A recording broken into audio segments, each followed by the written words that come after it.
Visit Sailrite.com for all your project supplies, tools, and instructions. Hi, I'm Eric Grant from Sailrite. The intention of this short tutorial video is to demonstrate how the HandyPress works with the Stimpson dies.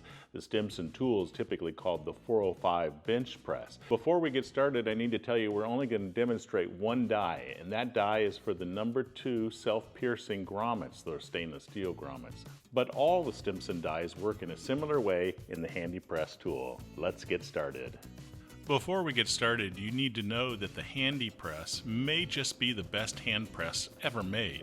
Besides the fact that it takes almost any brand die set made for any brand hand press, it has some major advantages that other hand presses don't even come close to matching. I highly recommend you watch the demo video showing the amazing features of the HandyPress. To see it, click the link in the description or in the upper right hand corner of this video. To demonstrate how the 405 bench press dies by Stimpson work, we're going to be installing number 2 self-piercing grommets. All of Stimpson's lower dies fit on the HandyPress's base without an adapter. Install the die, tighten down the thumb screw.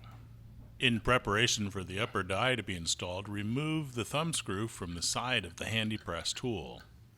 We'll screw it slightly into the bottom of the shaft, as seen here. The inside vertical shaft has been hollowed out to accept the Stimpson spring. If your Stimpson die includes a spring inserted in that shaft, place the upper die on the lower die. If it doesn't fit, you may have to raise the upper shaft by rotating it to the right.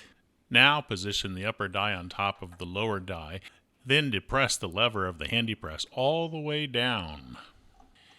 If the vertical shaft end does not touch the upper portion of the die, then you'll need to rotate the upper shaft downwards until it touches snugly. At that position, tighten the thumb screw. Your dies are installed.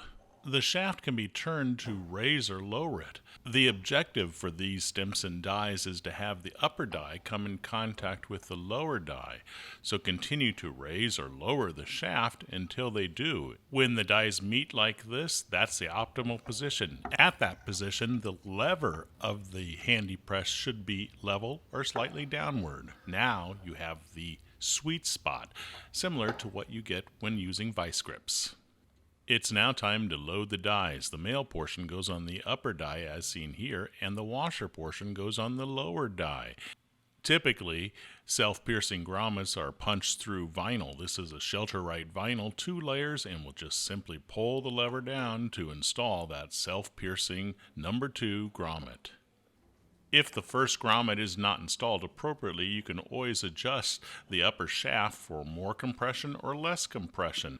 This grommet needed more pressure, so after lowering the shaft and depressing the lever to that sweet spot, now our grommet is set appropriately and the tool is set for all other grommets in this fabric assembly.